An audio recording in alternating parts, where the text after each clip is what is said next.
Hola oyentes de Radio Sefarad, hoy tenemos una visita que para las oyentes de Radio Sefarad su voz les sonará conocida porque hemos hablado en muchas ocasiones con él, hemos hablado de él también, es Francisco Gil White, pero ahora lo tenemos en persona aquí en el estudio. ¿Qué tal, Francisco?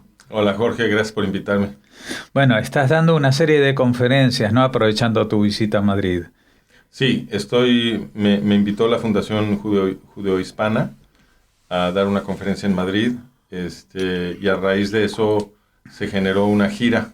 Entonces, hablé en Madrid en la conferencia propia de la Fundación, y después hablé en Mallorca, invitado por la comunidad judía de Mallorca y por el gobierno de Mallorca. Luego estuve en Murcia. Y ahora vamos a ir ya me hago bolas, pero Valencia, Zaragoza, no me acuerdo bien el orden, Barcelona, y ya, me parece que esas son. Sí. Bueno, tú evidentemente, digo por el acento, eres mexicano de nacimiento, ¿verdad? ¿O naciste en otro lado? No, yo soy mexicano yo soy mexicano de nacimiento porque mis papás ambos son mexicanos, pero geográficamente yo nací en la ciudad de Chicago. ¿Ves? Ya me parecía de que tenías ahí alguna particularidad de esto. Sí. Y aparte, tú hiciste una carrera universitaria. ¿Qué es lo que estudiaste? No, yo estudié antropología. Bueno, lo primero que yo estudié fue música. Estudié composición musical en el Conservatorio de Nueva Inglaterra. Se llama New England Conservatory, que está en Boston. ¿Y qué instrumento tocas? Tocaba la guitarra y estaba yo enfocado sobre todo en composición. Pero ya no digo que soy músico, porque ya no, hace muchos años que no agarro la guitarra, ni tampoco compongo. O sea, esa es una etapa de mi vida que terminó definitivamente. Porque cuando yo cambié de la música a la antropología, mi nueva pasión fue tan intensa que, a pesar de que yo amaba muchísimo la música, y de hecho yo había creído que la música iba a ser el camino de mi vida, pues la explosión de emoción intelectual y sed de conocimiento que me produjo la antropología se volvió tan absorbente que cualquier minuto que yo le dedicara a practicar mi guitarra o a componer alguna música, sentía que me lo estaba arrebatando de la ciencia social, que ahora era mi total pasión. Entonces, a la gente le sorprende mucho que yo haya podido abandonar la música, pero es que lo que pasa es que el trastorno psicológico de vocación para mí, una vez que entré en contacto con la antropología, fue totalmente más intenso. Es una cosa curiosa. No, yo entiendo que eso te pasara una vez que empezaste a estudiar, pero el hecho de decir, bueno, y ahora voy a estudiar esto. O sea, ¿cómo fue tu acercamiento a ese mundo? Porque bueno, lo que pasa es que yo desde chico tenía yo la curiosidad por entender por qué la gente hace lo que hace, ¿no? Eso es, yo creo que el antropólogo se asombra todo el tiempo de ver a la gente haciendo las cosas que hacen todos los días, ¿no? A la gente le parece normal, pero el antropólogo los ve desde el punto con una cierta distancia analítica, ¿no? Y todas las cosas que nos parecen normales para el antropólogo son misteriosas, ¿no? Todo requiere explicación. Y entonces yo desde niño tenía esa mirada, en parte porque fui un niño muy nerd, muy intelectualoide, siempre interesado en cosas que tenían que ver con el conocimiento, mucha lectura. ¿Con tu altura no jugabas al baloncesto? No, era malísimo para el básquet. Bueno, pero tenías... Tenía altura, sí, pero no puedo brincar, no brinco muy poquito. Pues no, yo no servía de mucho, ni para el básquet. Entonces, pues por esa razón, los niños como yo quedamos un poquito afuera de como el mainstream, la corriente principal del prestigio dentro de una escuela, ¿no? Tú te educaste en México. Sí, sí. O sea, que habías nacido por casualidad, como dijimos. Sí, claro, porque mi papá estaba entonces haciendo su doctorado en Chicago y por eso mi mamá y mi papá estaban ahí y pues ahí nací, pero ellos se regresaron a México y yo crecí en México. Volveremos a ti, pero cuéntanos un poquito de tus padres. ¿Alguno de ellos iba por el tema de la música o la antropología? Mi mamá es un gran talento musical, siempre cantó precioso, tiene una muy bonita voz, siempre tocó la guitarra y era una persona que en cualquier reunión social todo el mundo le rogaba a mi mamá que por favor sacara la guitarra y les cantara, ¿no? Era muy famosa. Además, mi mamá siempre ha sido bellísima, entonces era un verdadero centro de atención. Y ella me inspiró en la afición por la guitarra en mi adolescencia, y por el canto. Y entonces también yo empecé a cantar mucho, a tocar la guitarra y a componer canciones. Y sin duda eso lo heredo del lado de mi madre. Uh-huh. ¿Y del lado de tu padre? Bueno, del lado de mi papá heredo muchas cosas también. Él ha sido una persona con una trayectoria extraordinaria en la vida pública.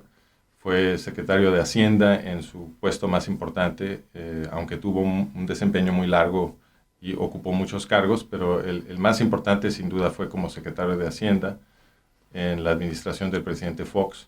¿Cómo se llama tu padre? O sea, se llama Francisco Gil Díaz. Ah, o sea, casi como tú. Pues yo soy Francisco Gil White. Por eso. Bueno, entonces tú vienes de ese entorno, un entorno bastante intelectual también se podría decir, sí, de un nivel importante de mexicanos que han estudiado en Estados Unidos, que por lo tanto, si fuera por alguna voluntad de americanizarse, norteamericanizarse, pues podrían haberse quedado, pero volvieron a México y no, sí. mi papá nunca tuvo la intención de emigrar a Estados Unidos. Él había ido a Estados Unidos nada más a hacer sus estudios y regresó como lo había planeado. Y cuando tú fuiste a estudiar a Boston, tampoco tenías ninguna intención de quedarte allí. No, sí? Yo sí. Cuando yo me fui a Boston, a mí me gustó mucho la idea de quedarme a hacer una vida como músico profesional en Estados Unidos. Sí, claro que sí. Esa sí era mi intención. Pero... hacía mucho frío. No, eso no. Al frío me acostumbré. Lo que pasó fue que, pues, ahí fue cuando fue la transición de la música a la antropología. Lo cual no cambió mi decisión de tratar de vivir en Estados Unidos. Cuando a la mitad de mis estudios musicales me di cuenta que yo en realidad quería hacer ciencia social, pues terminé, o sea, porque no me convenía abandonar una licenciatura a la mitad. Pero ya para cuando terminé ya estaba yo armando el camino para irme a estudiar una maestría en ciencias sociales y luego poder hacer el doctorado en antropología. Y ¿también en Boston? Bueno, el lugar no era tan importante. Lo que hice al final fue que me fui a la Universidad de Chicago, porque ahí tenían un programa que era ideal para gente que estaba haciendo una transición académica muy violenta, como la mía. Entonces era una maestría que no tenía doctorado, era nada más una maestría en ciencias sociales. Y entonces eso para mí me permitía hacer un puente para que se pudiera ver que yo tenía estudios en ciencias sociales y luego ya poder hacer la solicitud a un doctorado en antropología. Y eso me funcionó. Entonces hice esa maestría y luego solicité trabajar con aquellos científicos que estuvieran combinando antropología social, sociocultural, con antropología evolutiva, biológica, porque justamente yo quería combinar esas dos enfoques en una ciencia social más madura, ¿no? que tomara en cuenta todas las influencias sobre la conducta humana. Y había 3 programas que eran los que realmente estaban haciendo un intento. Uno estaba en Emory, que tenía, en mi opinión, un enfoque más superficial. O sea, la gente se comunicaban, tanto del lado de la ciencia social tradicional con los biólogos, tenían una relación cordial, pero no tenían realmente una estructura teórica que estuvieran creando nueva e interesante. En cambio, en UCLA y en UC Davis en UCLA estaba Robert Boyd y en UC Davis estaba su coautor, Peter Richardson, y juntos ellos habían desarrollado toda una nueva teoría para enseñarnos cómo aplicar los principios del pensamiento darwiniano a los procesos de transmisión de información en la herencia cultural de la especie humana, ¿no? Y eso era lo que yo quería aprender, porque esta era la teoría, esta era la ciencia social más avanzada que se estaba haciendo en ese momento. Y pues gracias a Dios, tanto Robert Boyd como Peter Richardson, los dos me aceptaron como alumno, y me terminé yendo con Robert Boyd a UCLA porque quería aprender la parte matemática de la teoría y el que lo enseñaba era él. Entonces ahí terminé en UCLA haciendo el doctorado con Robert Boyd. Ellos son muy famosos por un libro que se llama Culture and the Evolutionary Process, la cultura y el proceso evolutivo. Claro, el tema es que si estuviéramos hablando con alguien que ha dado charlas estos días sobre antropología o evolución o cosas así, no nos asombraría tanto como que de estas raíces de la composición musical y de la antropología en ese sentido, pues haya llegado a los temas de los que estás hablando hoy en día, de antisemitismo, de historia, ¿no? También, ¿no? Sí. No sé cómo calificarías a lo que en los últimos años te has dedicado. Sí, bueno, pero la liga no es tan difícil de hacer porque digamos, la temática de mi pregunta específica como tesis de doctorado tenía que ver con el racismo. Ajá. ¿Okay? Entonces, digamos, la metodología, la teoría que yo estoy usando para tratar de entender el mundo es una que yo recojo de Robert Boyd y de Peter Richardson, ¿no? Ese es el mundo de teoría en el que estoy. Pero lo que hace alguien en su tesis de doctorado es que aplica esa teoría a algún problema, ¿no? Entonces, el problema que yo quería resolver era ¿por qué hay racismo?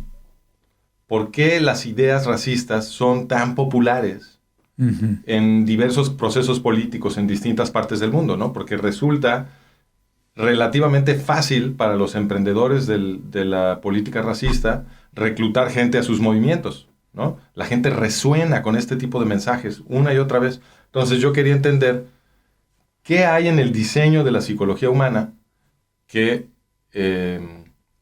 nos vuelve vulnerables al trabajo de estos emprendedores racistas, ¿no? Y justamente desde el punto de vista de la teoría de Boyd y Richardson, lo que uno se pregunta entonces es ¿a qué situaciones ecológicas, y las situaciones ecológicas incluyen las sociales, ¿no? ¿A qué estructura de situaciones ecológicas sociales se estaban adaptando los humanos durante mucho tiempo en nuestra historia evolutiva que causaran que se volviera su psicología con tal diseño que las ideas racistas nos suenan lógicas o deseables? ¿Okay? ¿Cuál es ese diseño? ¿Cómo es que se adaptó el cerebro humano, la psicología humana, ¿no? Durante el proceso evolutivo? ¿Cómo se fue adaptando para dotarnos de un diseño que tuviera esta estructura, ¿no? Esa era mi pregunta. Entonces, contestarla requiere que te imagines y que luego puedas apoyar con documentación, que te imagines una historia evolutiva en la que había ciertas presiones sobre la especie humana, ¿no? Que a la hora de irnos adaptando por el proceso darwiniano, ¿no? Fueron moldeando el diseño de nuestra psicología. Y cómo tendrían que haber sido esas situaciones para que el resultado del diseño de nuestra psicología fuera que es fácil volvernos racistas. Y entonces esa es la historia que yo traté de construir, sobre la cual se ha hecho ya mucho trabajo, porque ha sido una teoría influyente. Y esa fue mi tesis de doctorado. Entonces yo siempre tenía un interés en el racismo, y una vez que publiqué esa tesis y que me recibí de doctor y todo, y me fui a trabajar a la Universidad de Pensilvania, pues me fui a trabajar sobre problemas de racismo y conflicto étnico, porque ese era mi tema. Y entonces, pues, así fue como terminé trabajando en el antisemitismo, porque en la Universidad de Pensilvania, que es donde primero me contrataron en el departamento de psicología, pero al mismo tiempo me contrataron en un centro de investigación como investigador, ahí mismo en la universidad, que estaba enfocado en el estudio del conflicto étnico, ¿no? Uh-huh. Y todo esto sobre los méritos de la tesis de doctorado que yo había escrito para explicar el origen evolutivo del racismo, ¿no? Esa tesis fue muy influyente desde el principio, le gustó mucho a la Universidad de Pensilvania y por eso me contrataron. Entonces, yo estaba en un centro de investigación de conflicto étnico y racismo en una de las universidades más prestigiadas del mundo, y el tema central de ese centro de investigación era el conflicto árabe-israelí.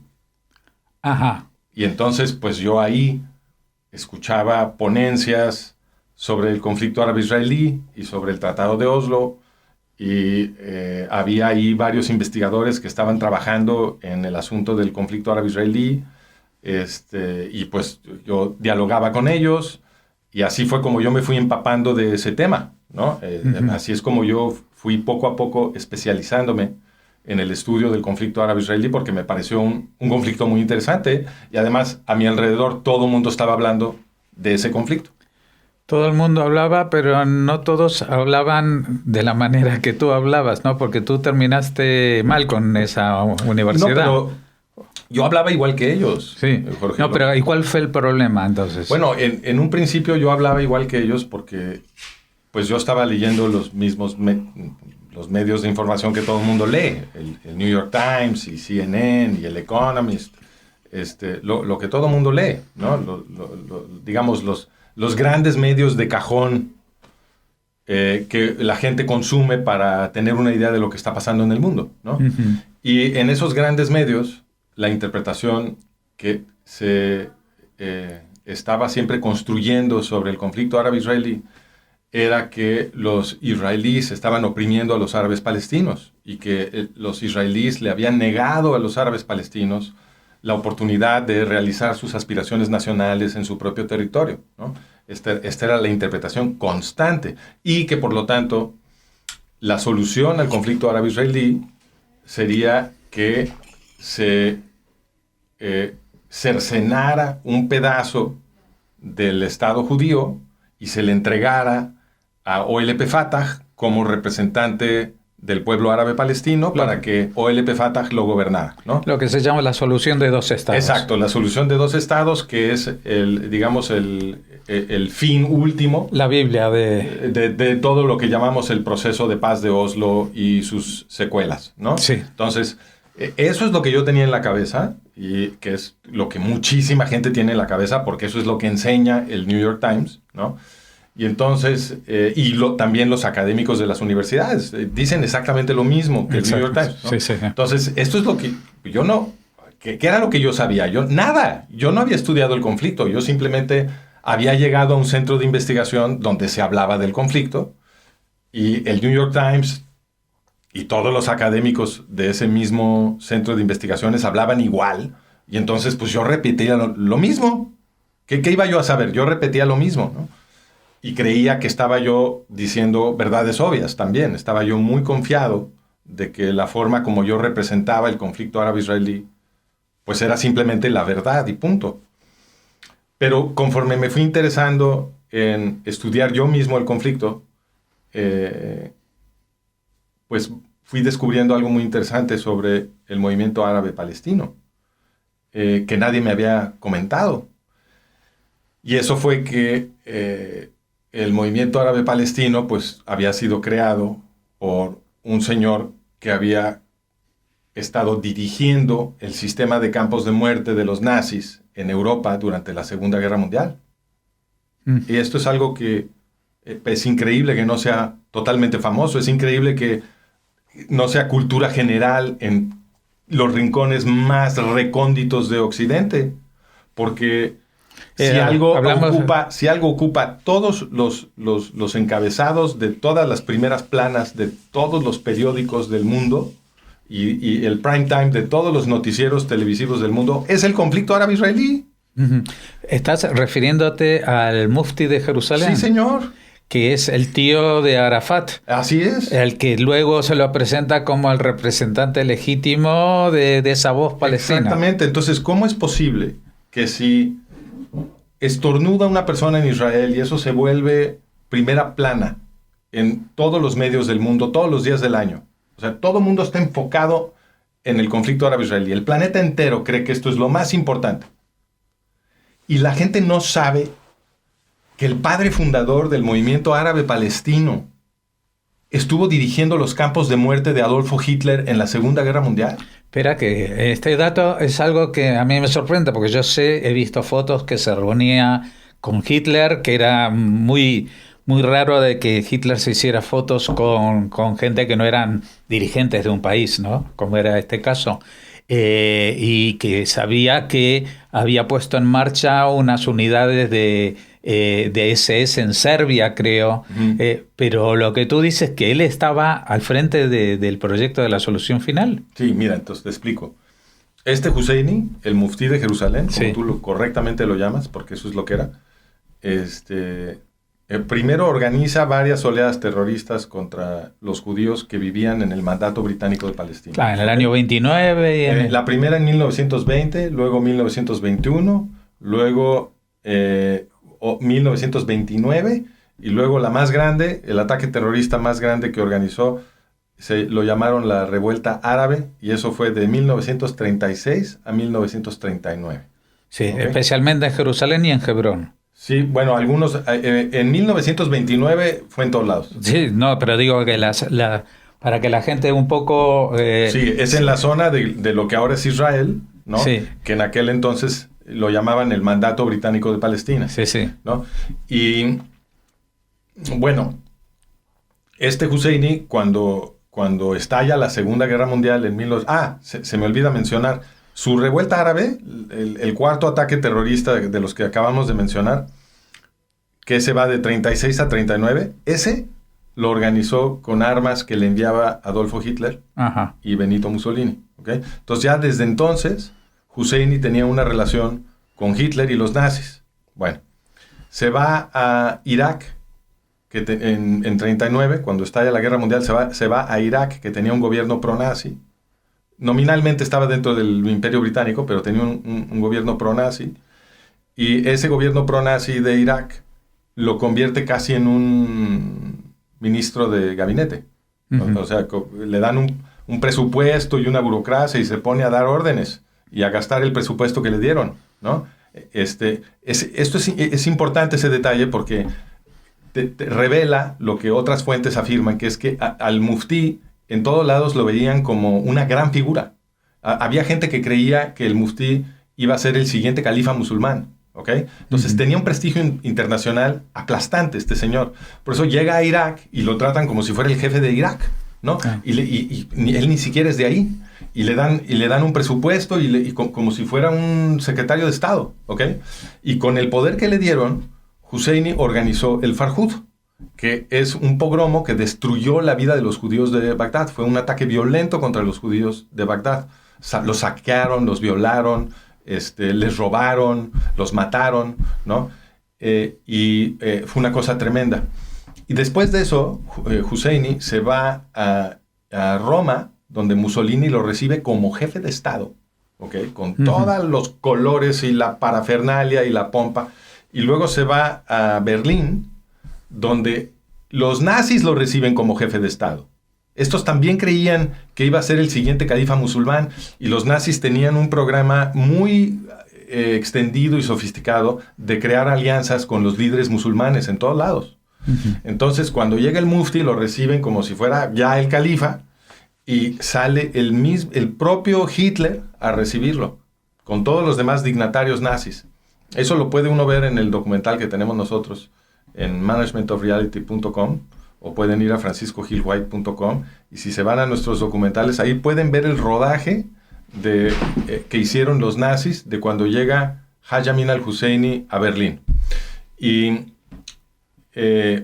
como tú dijiste, está muy bien documentado que Husseini se quedó el resto de la guerra en la zona controlada por los nazis. También le dieron una burocracia, se llamaba Bureau des Gros Mufti, con su propio presupuesto para que él se pusiera a dar órdenes. Pero dime, los ingleses, cuando empezó la guerra, la Segunda Guerra Mundial, sí. Creo que le prohibieron volver a Palestina, ¿no? Bueno, aquí hay una serie de complicaciones que si quieres nos podemos enredar. No, es un detalle que sí, que es cierto. recordé. Los ingleses hicieron un teatro de tratar de arrestar a Husseini, pero en mi opinión era un teatro, porque siempre habían estado apoyando a Husseini. Y luego si quieres te doy los detalles de eso. No, y aparte es lógico que luego en los años 30, antes de que empezara la guerra, ya pusieron lo que se llamaba el libro blanco, o sea... Claro, los británicos tenían una política antisionista. La gente no entiende esto. Claro, por una parte se habían comprometido en la época de la Primera Guerra Mundial a crear un hogar nacional judío, pero después durante... Bueno, entonces la interpretación que tiene sentido, y la han defendido varios historiadores, es que Gran Bretaña, antes de que terminara la Segunda Guerra Mundial, se comprometió a crear una patria judía en lo que después sería el mandato británico de Palestina, porque... En la Primera Guerra Mundial. Sí, a finalizar la Primera Guerra. No, porque dijiste... perdón, me corrijo. Antes de finalizar la Primera Guerra Mundial, perdón. En 1917 fue cuando Gran Bretaña se quedó con esa parte de Oriente Medio.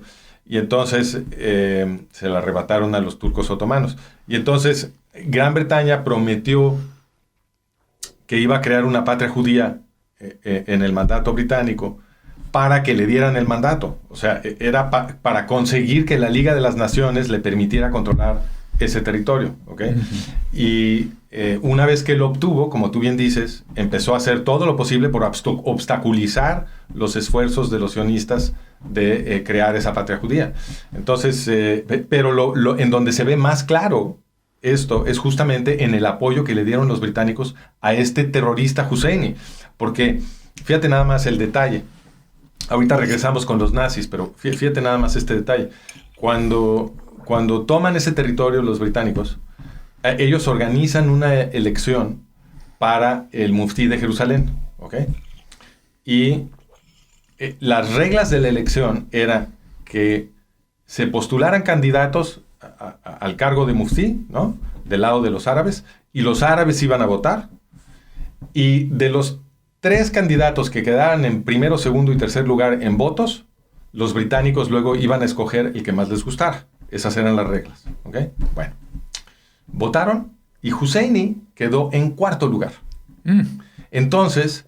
Como se dice en España, tongo. Ajá, entonces ya no entró en la terna, sí. ¿Ok? Entonces los británicos presionaron al número 3 para que se desistiera y Husseini quedara entonces como número 3 y entonces escogieron a Hussein. Ya. O sea que todo eso sucedió, perdón, dije 1920, debí decir 1921. Todo eso sucedió después de que Husseini en 1920 ya había demostrado que podía organizar ataques terroristas contra los judíos.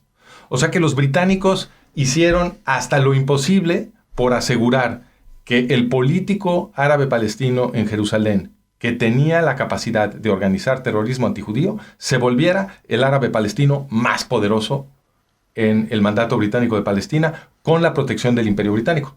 Porque otra cosa que hicieron los británicos fue que extendieron las responsabilidades del muftí de Jerusalén y lo convirtieron en el gran muftí de Jerusalén con jurisdicción sobre todo el mandato. Mientras que el mandato de Palestina, mientras que en tiempos otomanos el muftí de Jerusalén había sido un cargo muy reducido, con jurisdicción solamente en Jerusalén y con responsabilidades mucho más acotadas. El gran muftí que crearon los británicos para dárselo a este terrorista tenía no solo jurisdicción en todo el mandato, sino que además controlaba las escuelas islámicas, controlaba que son las madrazas, controlaba las mezquitas, ponía y quitaba a los clérigos en las mezquitas, ponía y quitaba a los profesores, le grababa un impuesto a todos los árabes en todo el territorio del mandato. y además recibía un subsidio de la corona británica. Entonces, la política británica en donde queda totalmente al desnudo es en la relación que tenía el Imperio Británico con Haj Amin al-Husseini, porque toda la ideología de Haj Amin al-Husseini, y además era perfectamente obvio, era exterminar al pueblo judío, si lo decía en voz alta. A mí me llama mucho la atención porque antes de empezar a grabar esto y recordando tu conexión con otro colaborador de Radio Sefarad, que es mexicano, Alejandro Rubinstein, que hace el programa sobre los nombres, Alejandro me dijo: yo soy alumno de Francisco Gil White. Y digo, bueno, ¿pero qué habrá estudiado?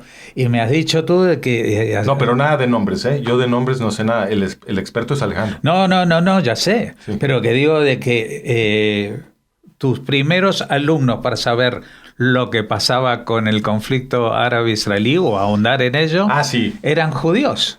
Sí, bueno, es que yo empecé a dar clases en la Ciudad de México sobre la historia del pueblo judío y los que venían a mis clases sí eran sobre todo judíos. Claro, pero es que eso es en sí llamativo porque se supone que los judíos estamos todo el día obsesionados en nuestra propia historia, mirándonos en el espejo y tratando, y como que nosotros... bueno, eso, Jorge, definitivamente, y yo he demostrado que es un mito.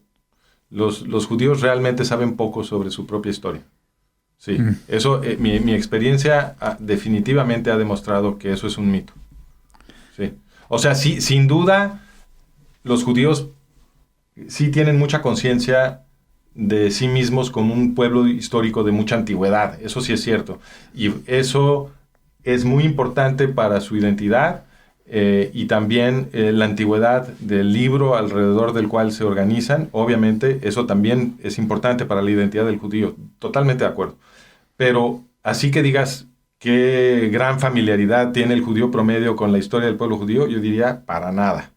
Más bien es, inclusive los judíos que están muy interesados en el libro, en la Torá, son muy deficientes en conocimiento histórico, porque de hecho la tradición rabínica no se ha interesado demasiado en la historiografía.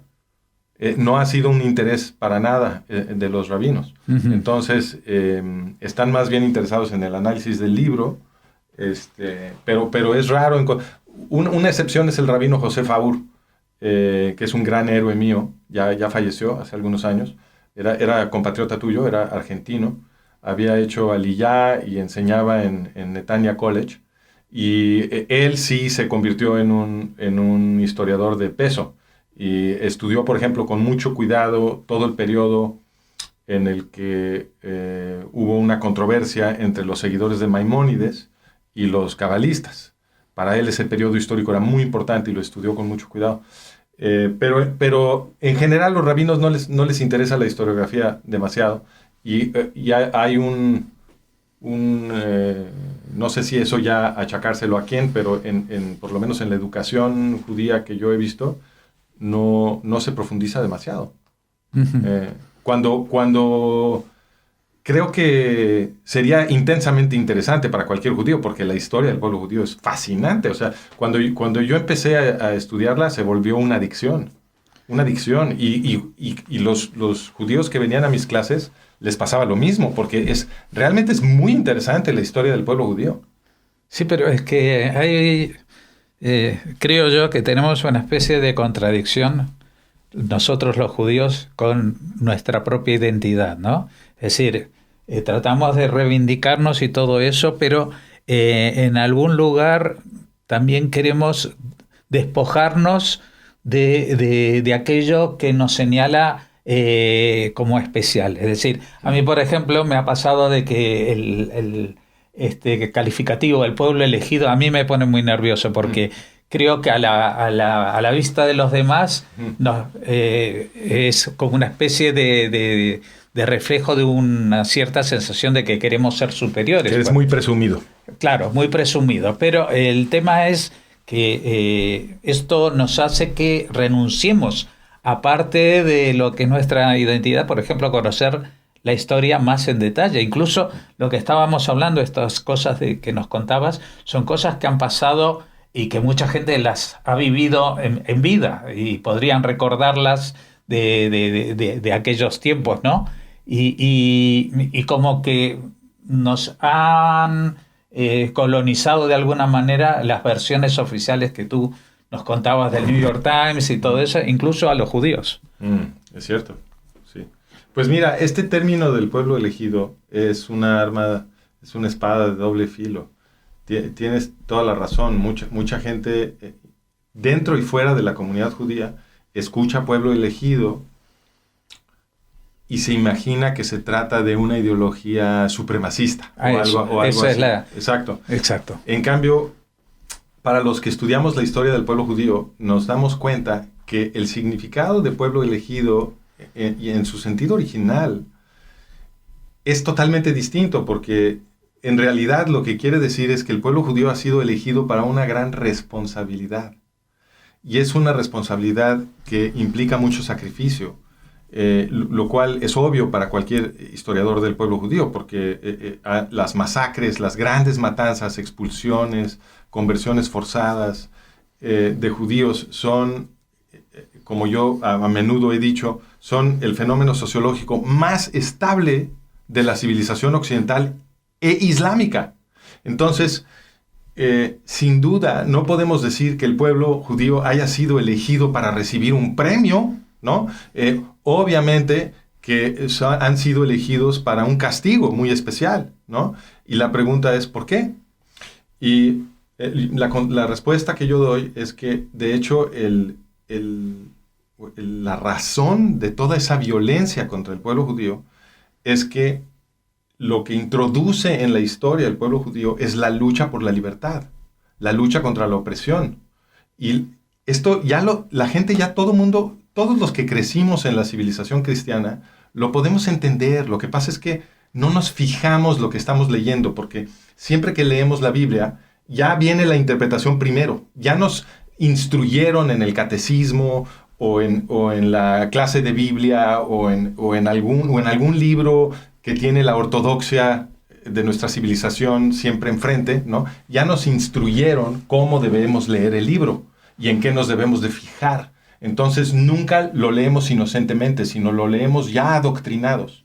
Entonces la gente no ve lo obvio, porque si tú lees el libro del Éxodo con ojos de inocente, que nunca ha recibido una instrucción de ninguna autoridad, inmediatamente te das cuenta que la historia del Éxodo, pues es una revuelta de esclavos, y que por lo tanto, la ley que construye la sociedad que escapa a la esclavitud, tiene que ser una ley para combatir la opresión. ¿Qué otra cosa va a hacer? Es la ley de los esclavos liberados. Entonces, Moisés, el líder de la revolución, saca a los israelitas de Egipto, donde están esclavizados por el faraón, se los lleva a la libertad al desierto del Sinaí. ¿Y qué es lo que sucede ahí? Reciben una nueva ley. ¡Claro! Es la ley para crear la sociedad utópica donde ya nadie es esclavo. De eso se trata. Y una vez que entiendes esto, que te cae la ficha, ya tienes la explicación para toda la violencia que ha sufrido el pueblo judío durante toda la historia. ¿Por qué? Porque la gente que nos quiere convertir a todos en esclavos, obviamente ve como el mayor peligro para su sistema todo este cuerpo de ley sofisticado, totalmente desarrollado, con un cuerpo de abogados listos, que son los rabinos y los jueces, ¿no? Que está completamente diseñado para combatir la opresión y liberar a la gente de la esclavitud.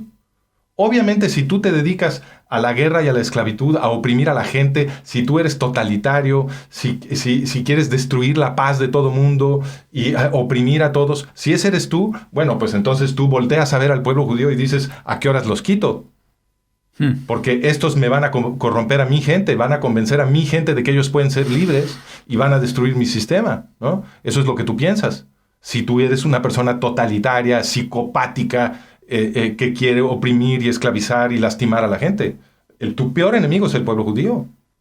Ellos están pregonando la liberación de los esclavos, ¿no? Entonces, obviamente, este fue la epifanía que cambió mi vida, que fue una consecuencia de ponerme a estudiar la historia del pueblo judío y entrar en contacto con el trabajo de un historiador que para mí es muy importante, que es Robert Wolfe, que era un historiador israelí, que escribió, entre otras maravillas, un libro muy cortito, muy sencillo, que se llama El origen del ideal mesiánico, donde él explica que en la antigüedad justamente lo que estaba sucediendo en la cuenca del Mediterráneo era una gran lucha entre un movimiento a favor de los pobres, que era liderado justamente por los rabinos, porque estaban defendiendo y pregonando la ley de Moisés y convirtiendo a mucha gente al judaísmo, ¿no? Entonces, el movimiento prolaboral de los judíos estaba creciendo muy rápido,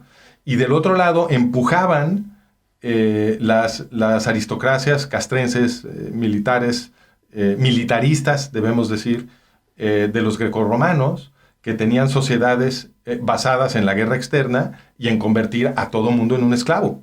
Y esclavos, además, muy cruelmente oprimidos. Entonces, esta era la gran contienda de la antigüedad, y eso lo explica muy claramente Robert Wolfe. Y entonces, cuando yo leí su libro, todo hizo sentido. En ese momento dije, claro, pues esta es la razón. Por eso siempre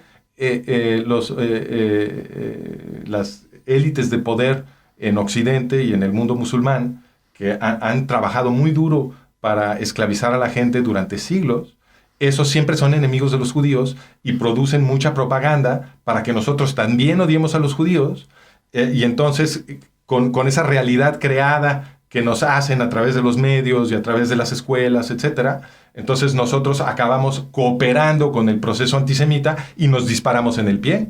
Porque si tú cooperas con los totalitarios en contra del movimiento que te estaba tratando de liberar, pues vas a acabar siendo un esclavo.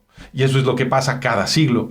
Cada vez que los antisemitas consiguen convencer a los no judíos de unirse al movimiento antisemita, lo que logran es un colapso de las libertades y todo el mundo termina esclavizado. Lo estamos viendo ahorita en Qatar, que es un país gobernado por antisemitas, en donde el 94% de la población económicamente activa, ¿no? En este país gobernado por yihadistas, son extranjeros, y la gran mayoría de esos son esclavos.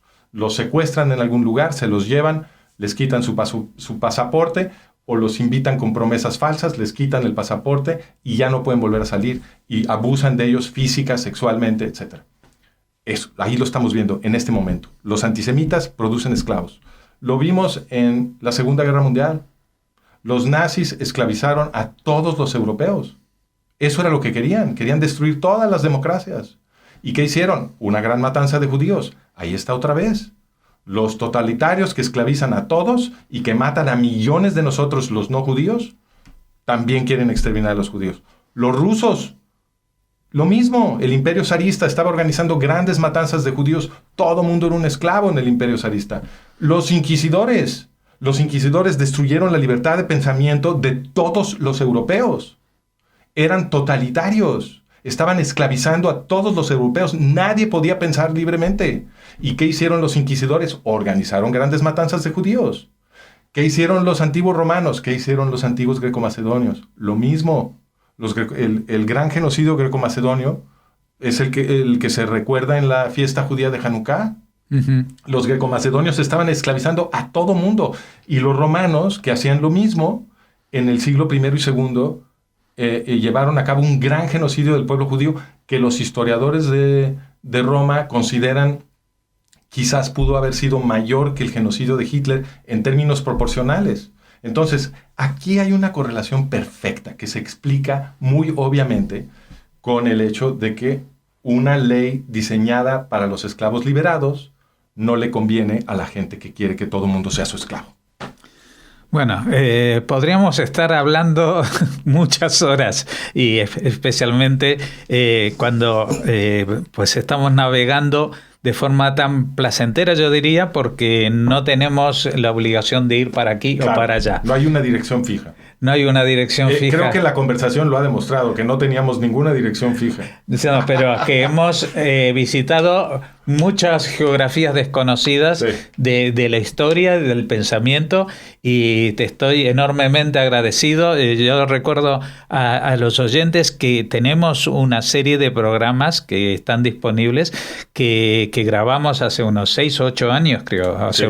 y que otras entrevistas que también hemos tenido. Y que si están en alguna de las localidades que ha mencionado Francisco, para que estos días puedan verlo, pues vayan a escucharlo, porque aparte transmite esa pasión.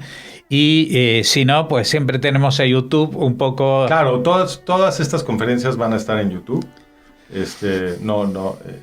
En algunos casos ni siquiera las han querido publicitar mucho porque ya sabes, la gente se pone nerviosa, etcétera, pero todas van a estar en video, en YouTube, sí, claro. En los medios. Sí. Pues te agradecemos enormemente, Francisco, que hayas venido y más que nada el hecho de haberte conocido, porque en realidad hay mucha gente que sabe muchas cosas, pero no todos se atreven a ir por el camino difícil y decir, bueno, pero por aquí nadie ha pasado. ¿Por qué no han pasado por aquí? Claro. Voy a ir por aquí y a descubrir mundos. Muchas gracias y hasta una próxima, que no sé si será en persona, pero que seguramente será igual de interesante. Muchas gracias, Jorge. Un placer siempre estar contigo.